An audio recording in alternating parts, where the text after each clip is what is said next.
नमस्कार। Today Bihar news के digital platform पर इस वक्त आप मुझे देख रहे हैं। मेरा नाम है प्रकाश सिंह। बिहार के लिए ये साल चुनावी है और इस चुनावी साल में बिहार में राजनीतिक पारा चढ़ा हुआ है। बिहार में एक ओर प्रशांत किशोर की दावेदारी बड़ी है तो दूसरी ओर तेजस्वी यादव की तैयारी बड़ी है।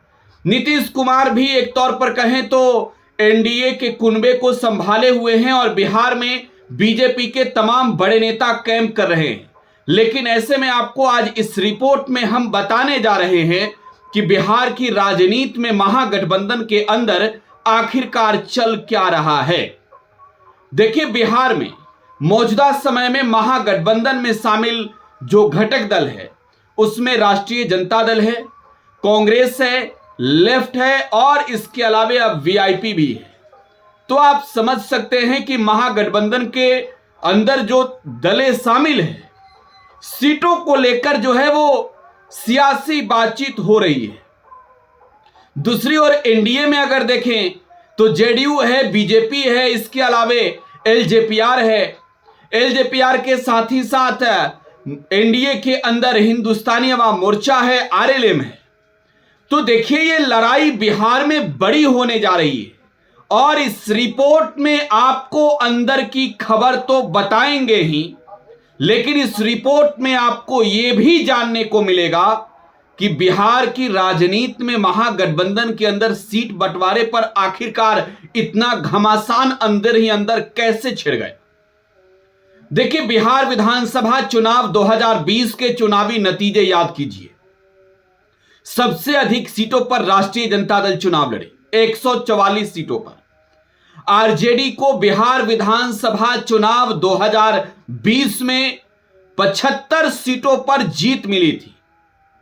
विधानसभा के अंदर राष्ट्रीय जनता दल सबसे बड़ी पार्टी बनकर उभरी थी और राष्ट्रीय जनता दल का नेतृत्व तब तेजस्वी प्रसाद यादव कर रहे थे, जो महागठबंधन की ओर से सीएम के चेहरे थे। दूसरी बात कि कांग्रेस 70 सीटों पर चुनाव लड़ी और कांग्रेस ने मात्र और मात्र 19 सीटें जीती बिहार के चुनाव में। लेफ्ट का प्रदर्शन बेहतर रहा। इसके अलावे अगर देखें तो महागठबंधन के अंदर सबसे बड़ी अगर हार किसी दल की हुई तो वो कांग्रेस का माना जा रहा है। 70 सीट कांग्रेस के खाते में गई और 70 सीटों में से मात्र 19 सीटों पर कांग्रेस जीतती है। बिहार में कांग्रेस और राष्ट्रीय जनता दल का गठबंधन ना सिर्फ जरूरी है बल्कि मजबूरी भी है, क्योंकि इन दोनों दलों का जो वोट बैंक है वो आप कह सकते हैं कि ठीक एक प्रकार का है। और यही वजह है कि बिहार में ना चाहते हुए भी लालू प्रसाद यादव कांग्रेस को अपने साथ रखते हैं और कांग्रेस तमाम तैयारियों के बावजूद भी आरजेडी के साथ मिलकर ही चुनाव लड़ती है। लेकिन इस 2025 के चुनाव में लक्ष्य बड़ा है। महागठबंधन की ओर से यह क्लियर माना जा रहा है कि इस बार जो लड़ाई है, इस लड़ाई को हर हाल में जीतना है। एनडीए भी कह रही है कि भाई नीतीश बाबू का चेहरा, नरेंद्र मोदी का नाम बिहार में जो है काम गिनाकर वोट मांगेंगे। प्रशांत किशोर कह रहे हैं कि बताइए बिहार में आखिरकार इन दलों के नेताओं ने बीते 30 वर्षों में आपके लिए, आपके बच्चों के भविष्य के लिए क्या किया है। तो देखिए, अब सीएम के चेहरे की बात करें। महागठबंधन की ओर से तेजस्वी प्रसाद यादव सीएम के फेस स्पष्ट तौर पर माने जा रहे हैं, लेकिन कांग्रेस के नेता आखिरकार क्यों इस बात पर खुलकर तैयारी जो उन्होंने की है स्वीकारते नहीं हैं। तेजस्वी यादव के अलावे अगर मौजूदा समय में देखें तो राष्ट्रीय जनता दल के सामने बिहार में कांग्रेस की क्या हैसियत है। लोकसभा में अगर देखें तो आरजेडी के साथ मिलकर कांग्रेस चुनाव लड़ी, तभी 3 सीटों पर जीत मिली। राष्ट्रीय जनता दल 4 सीटों पर जीती।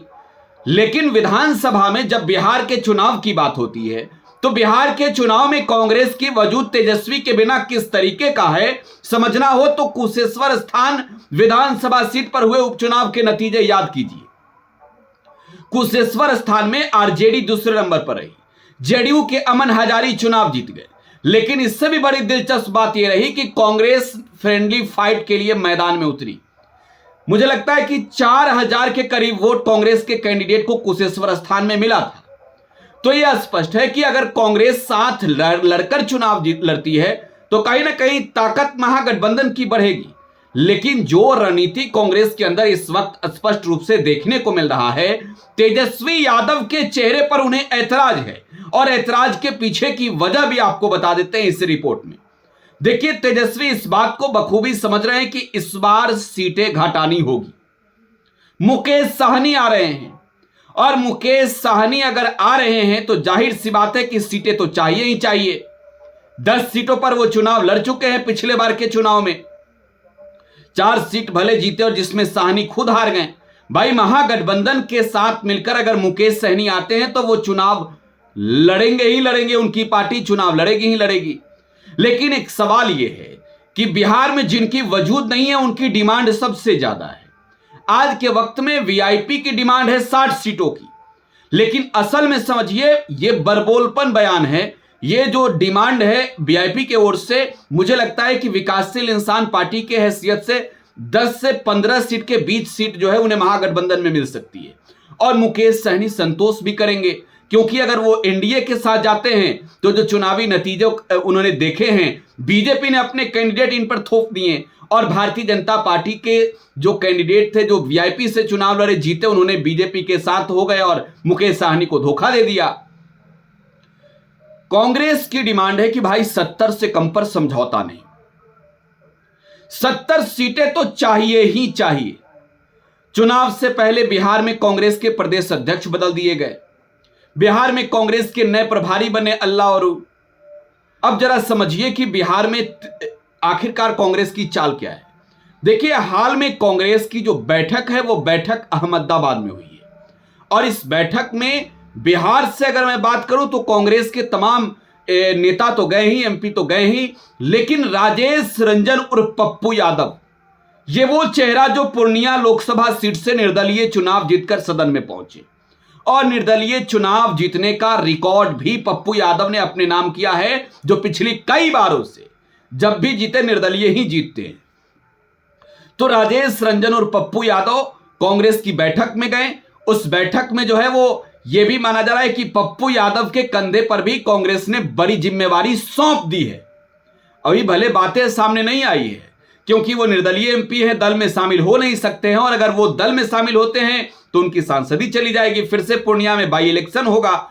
लिहाजा कांग्रेस पप्पू यादव की बातों को भी मानने को तैयार है, और सबसे बड़ी बात कि पप्पू यादव के कंधे पर बड़ी जिम्मेवारी भी कांग्रेस ने अंदर ही अंदर दे दी है, और देखिए बहुत जल्द ये बातें निकलकर सामने आ जाएगी। दूसरी बड़ी चीज, कन्हैया कुमार, देखिए जेएनयू के छात्र संघ के अध्यक्ष रहे, लेफ्ट में रहे, बेगूसराय से चुनाव लड़े, भले ही चुनावी नतीजों ने उन्हें हरा दिया हो, लेकिन बिहार में अगर युवा चेहरे की बात करें तो कन्हैया एक लोकप्रिय चेहरा बनकर उभरे थे 2019 के चुनाव में। और अगर आप इस पर गौर करें कि कन्हैया वर्तमान समय में बिहार में क्या कर रहे हैं, तो आपको मालूम चल जाएगा कि एक तैयारी कांग्रेस की है जो तेजस्वी यादव को बिहार में डैमेज करने की है। देखिए, अगर चेहरा अब तक बिहार कांग्रेस प्रदेश अध्यक्ष जब पूछे जाते तो वो स्पष्ट रूप से नहीं बोलते हैं। हालांकि हाल में जो है वो कृष्णा लारू जो है वो लालू यादव से मिलने गए थे, राजेश राम जो बिहार कांग्रेस के प्रदेश अध्यक्ष हैं वो तेजस्वी यादव से मिलने गए थे, तो अंदर ही अंदर बातें चल रही है। लेकिन तेजस्वी यादव को तैयारी अपने बलबूते ही पूरी करनी होगी। मुकेश साहनी हो या फिर कांग्रेस, मौजूदा समय में अगर आप देखें तो इन दोनों दलों की सिर्फ और सिर्फ ख्वाहिशें हैं सीटें ज्यादा से ज्यादा मिले। और देखिए, अगर सीटें ज्यादा मिलती भी है तो वो जो कैंडिडेट इनके मैदान में उतरेंगे वो जीतेंगे कितना। बिहार में अगर वर्तमान समय में देखें तो वीआईपी पार्टी के पास जो है वो 4-5 कैंडिडेट छोड़ दे तो कैंडिडेट की कमी है, और तेजस्वी यादव भी इस बात को बखूबी समझते हैं, और वो जान रहे हैं कि ये जो 60 सीटों की डिमांड है इसकी खेला कौन सी रणनीति पर की जा रही है। तो स्पष्ट तौर पर यह समझने की बात है कि कांग्रेस की जो ये पूरी ताकत लगी हुई है इस वक्त बिहार में, जो कन्हैया की यात्रा इस वक्त बिहार में चल रही है, जिस यात्रा का अब समापन होना है, उस यात्रा के जरिए भी कांग्रेस तेजस्वी यादव को यह एहसास ही दिला रही है कि हम तो तैयार हैं, अपनी तैयारी देख लो। अगर तेजस्वी यादव बिहार में वास्तव में अगर महागठबंधन के कुनबे को मजबूत करना चाहते हैं तो महागठबंधन में शामिल इन घटक दलों की डिमांड को पूरी करनी होगी। लेकिन मैं मौजूदा समय में समझता हूं कि बिहार की राजनीति में तेजस्वी अब वो चेहरा बन चुके हैं जिस चेहरे को अपने बलबूते भी अगर मैदान में उतार दी जाए तो कहीं ना कहीं अपने विरोधी खेमे को परास्त करने के लिए अकेला ही काफी है। बिहार में हालांकि लेफ्ट के जो नेता हैं वो तैयार हैं पूरी तरीके से तेजस्वी के चेहरे को अपनाने के लिए, लेकिन कांग्रेस में आखिरकार चल क्या रहा है? फिलहाल आप टुडे बिहार न्यूज के साथ बने रहे। धन्यवाद।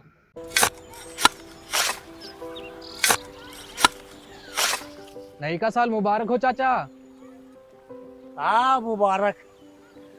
जब तक इस सरकार बा तब तक नया साल मुबारक। कहाँ का बात करत बाड़? बात ई बा, साल चाहे नया होके दिन चाहे, हमार जिंदगी में तो बस दुख है, दुख बा। बाढ़ के समस्या 10 का 10 बा। फसल बर्बाद हो जाला या ऑन पॉन बिक जाला, ना कोई उपाय बा ना कोई राहत। बात तो सच बा चाचा। फिर से बाहर जाए के सोचे के पड़ रहा है कि सरकार से कुछ ना हुई।